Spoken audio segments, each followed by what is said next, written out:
Right again. Out. Out. Right.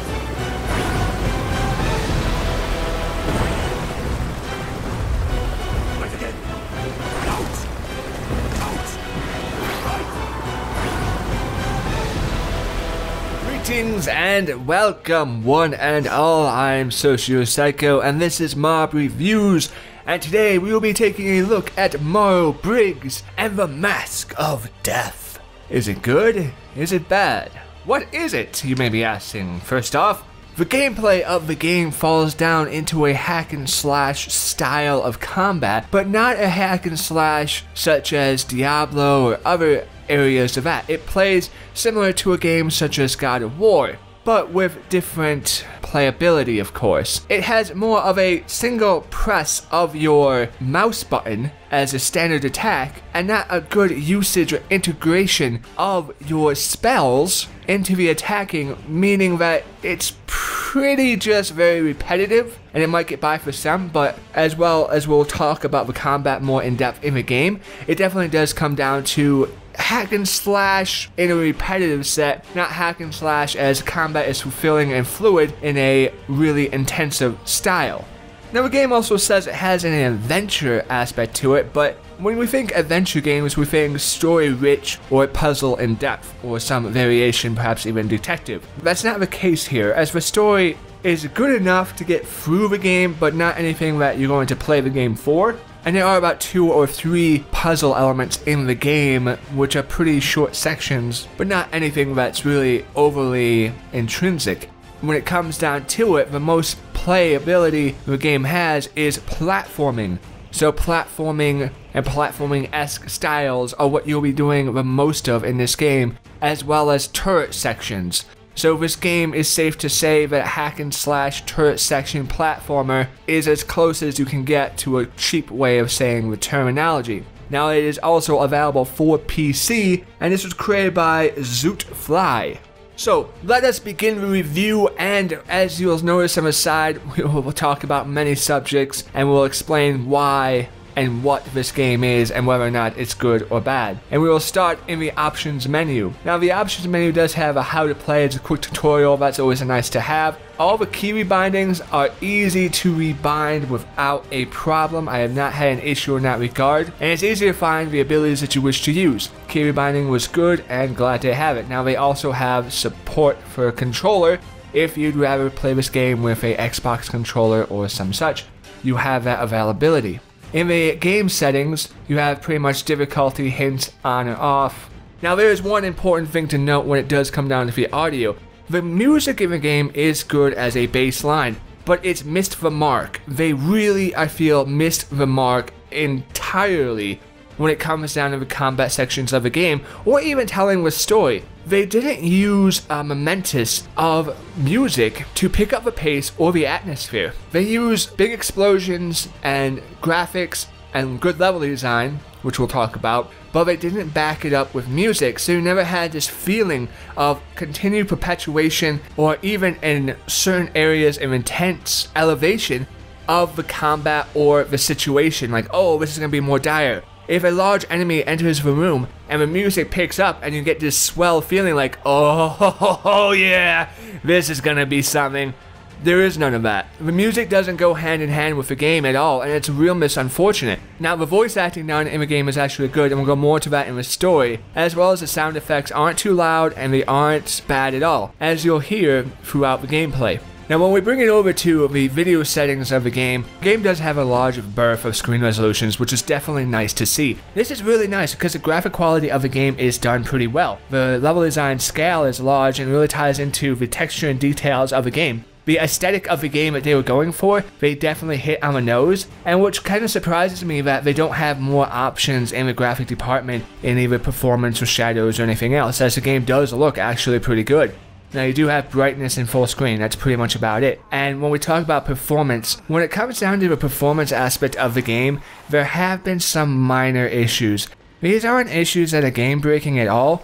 The issues that I've come across that can easily be fixed. Now you have two modes of saving in the game. You have a mode which automatically saves versus checkpoints every certain distance, and you have a manual save which you can implement. One thing I don't like about a manual save is it has only 22 slots available for you to save in, and deleting games so you can replace or saving over is a little bit annoying. It's not as fleshed out as you want to be. But the point that I'm trying to make here is when it comes down to performance issues in a game, there's a point where if you run into some texture where you do end up clipping through a wall, or you do end up with some really odd tearing through the world type-esque, all you have to really do is just reload a checkpoint. And in my situation, it only happened twice in the game.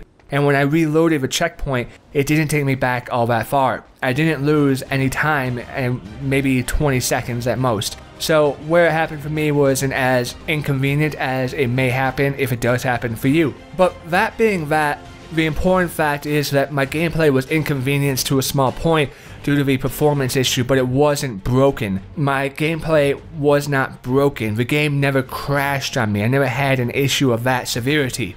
Also, the game has been running at 60 frames per second. Like I said, looked beautiful. I've had no issues on that regard whatsoever.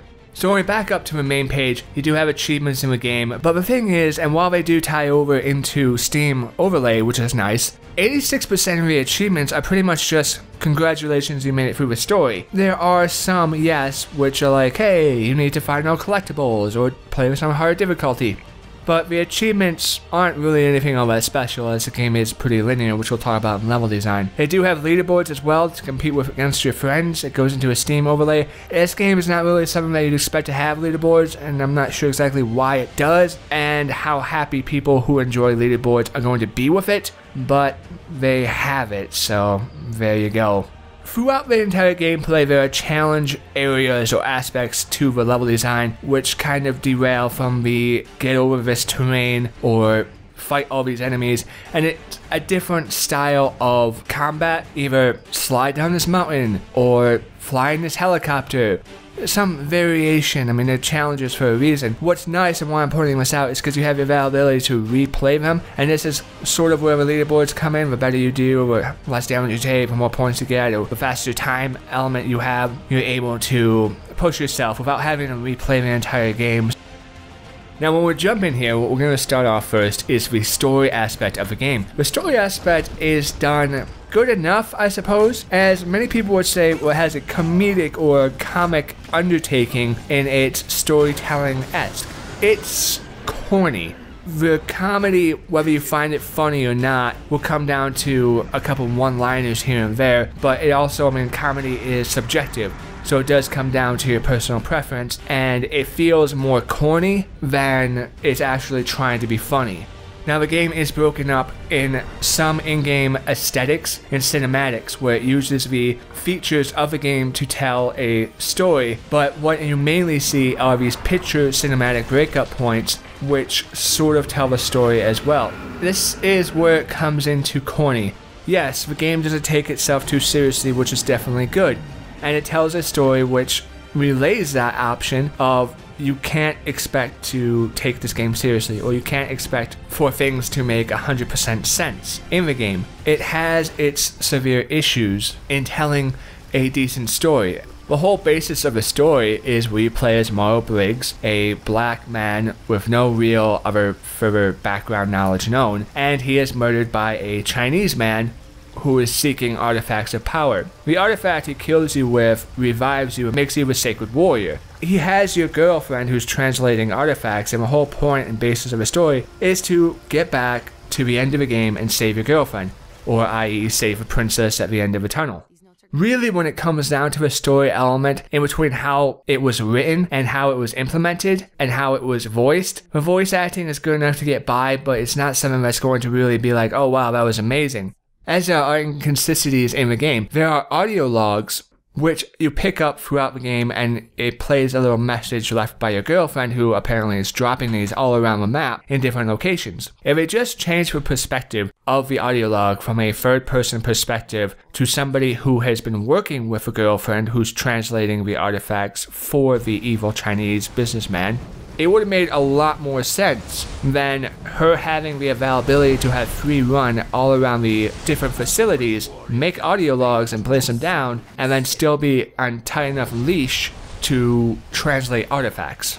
The story has actually been pretty bad, and when it comes down to it, the only thing that I can really take away from the game when it comes to a story is the fact and knowledge that if you're going to kill a black guy, apparently you have to decapitate him, otherwise he will come back as a sacred warrior, and all Chinese people are multi-billionaires and are evil.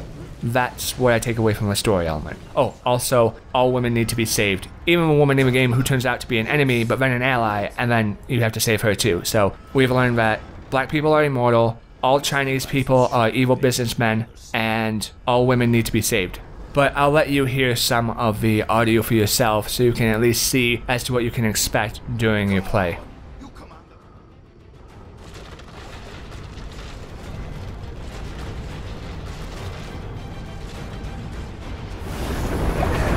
Marlow, I've been trying to work against Long. I'm translating as slowly as I can, but I can't stop forever. These codices he's having me work on, a lot of them deal with rituals to trap evil powers in the human body. Long is completely obsessed with it. And the rituals themselves, I told him one sacrifice demanded a jaguar drowned in oil, and he did it within the hour.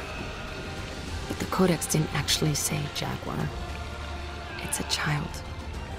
I don't like any of this, babe. Take care of yourself.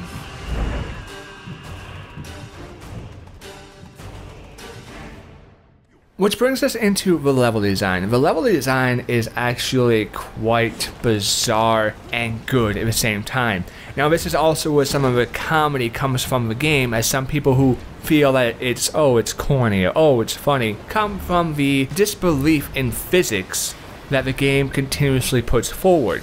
The level design on its base of how you get through the map and how you get through the missions is very linear. It is absolutely very linear, but it is beautiful. The texture and detail and quality of the design has been done very well. It has a great atmosphere in between the temple scenes and the evil base of mechanization that they didn't really explain of what it was exactly. There is a depth of size and scale, and you can feel a sense of urgency about the game.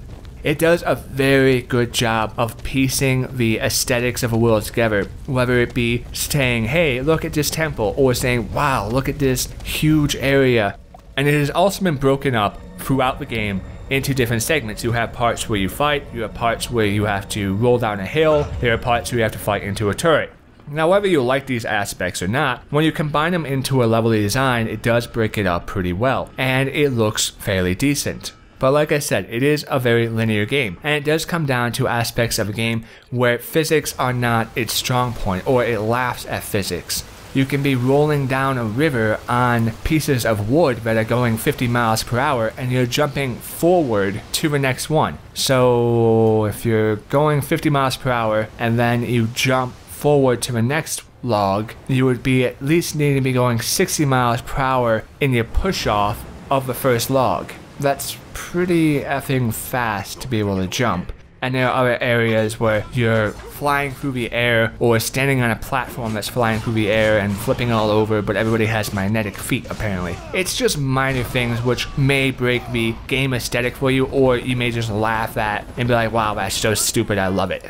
But when it comes down to it, platforming is really the majority of what the game offers and holds. And the design of these platforming sections are done pretty well. They look good, they feel good, they have good movability, but there are just so many of them. The one title this game doesn't hold, which is platforming, the game has so much of. You will spend more time platforming through the world than you will actually fighting enemies in the world. Now that may be perfectly fine for most people, and that may be perfectly fine as what you desire or accept in a game. The only area that really annoys me about this aspect is the camera angle. The camera angle in the game is done atrociously. There are some times where it's good, but even when you're in combat, the camera angle doesn't rotate well, it doesn't follow the player well, and so if you're in combat and you have an enemy behind you, you will not be able to see that enemy at all. You'll have to move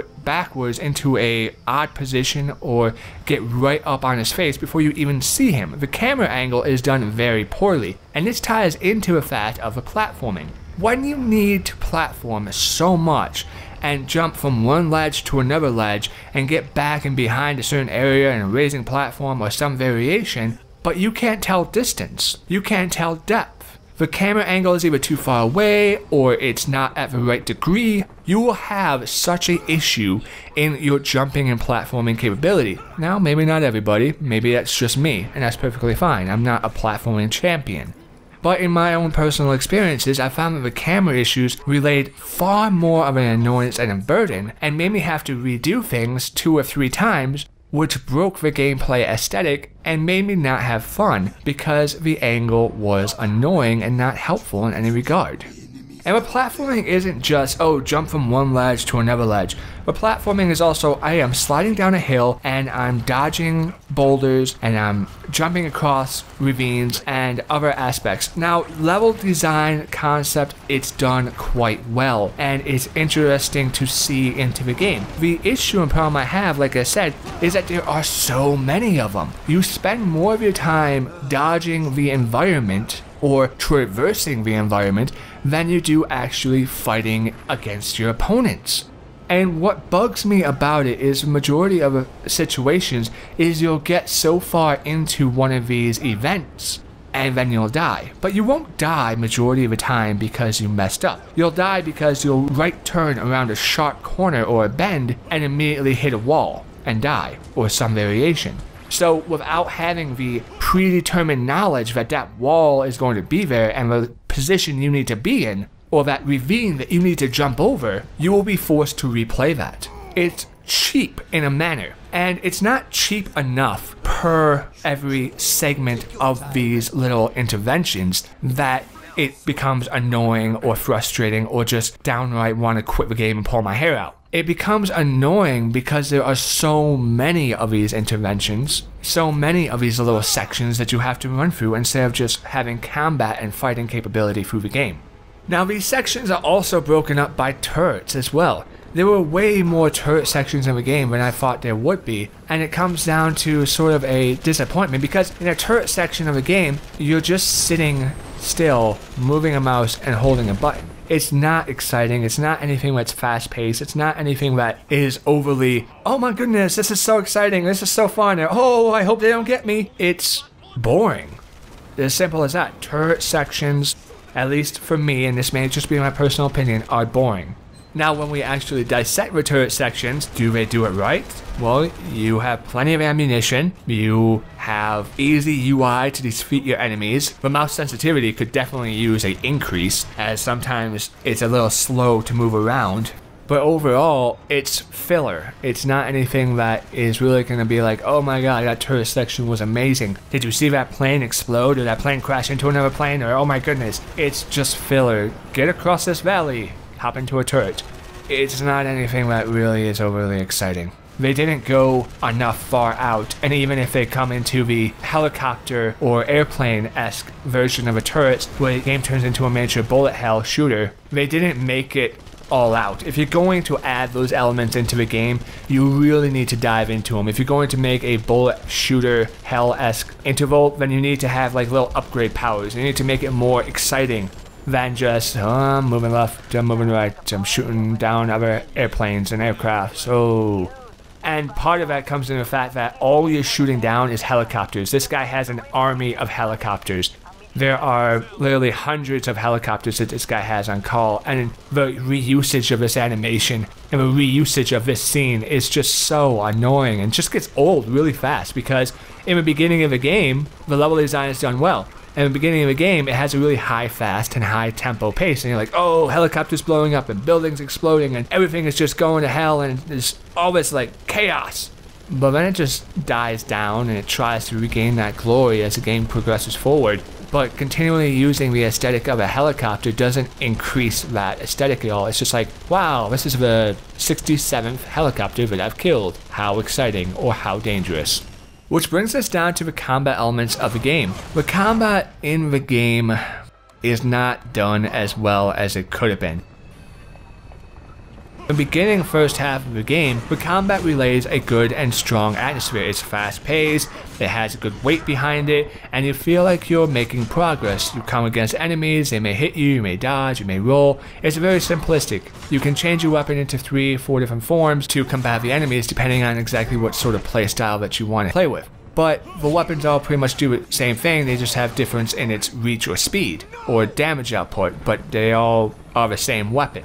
The issue comes from, in the beginning of the game, you're cutting through a bunch of enemies and you're like, yeah, this is awesome. And then as the game progresses forward and you reach about a halfway mark and so on, the enemies you come across just become more tanky or sponge absorbent for your damage. So you end up just mashing one mouse button to kill an enemy 40 times. Instead of being like, oh wow, he has this cool ability that he's going to use, I have to dodge, and I have to use a spell, and I have to use some integration of my capabilities. No, the enemies are very easy, and the only thing that you have to worry about is just how much damage they take, and it just comes down to whack-a-mole. And then he's like, ah, good, he's dead, now I go around and hack to my next enemy. It loses its sense of fluidity and capability of progression. And this is a real failure, not in just the weapon capability, but also the spell capability. There are spells in the game. You do have different spells, but the way that the spells interact with the game are not all that impressive. You need X amount of mana to cast a spell, but they all cost such an exuberant amount of mana, and then if you don't have full mana, it won't cast a spell. Now maybe that was a bug or some version, but I found that if I didn't have full mana, that I wasn't even able to cast a spell, so every once in a while I was able to cast one spell as a, ooh, congratulations, you could cast a spell now. This didn't help in my fluidity. If I can't use magic in a combat form as a integration against the enemy to make myself really feel like the battle has a fluidity or a life of its own, then that's a failure.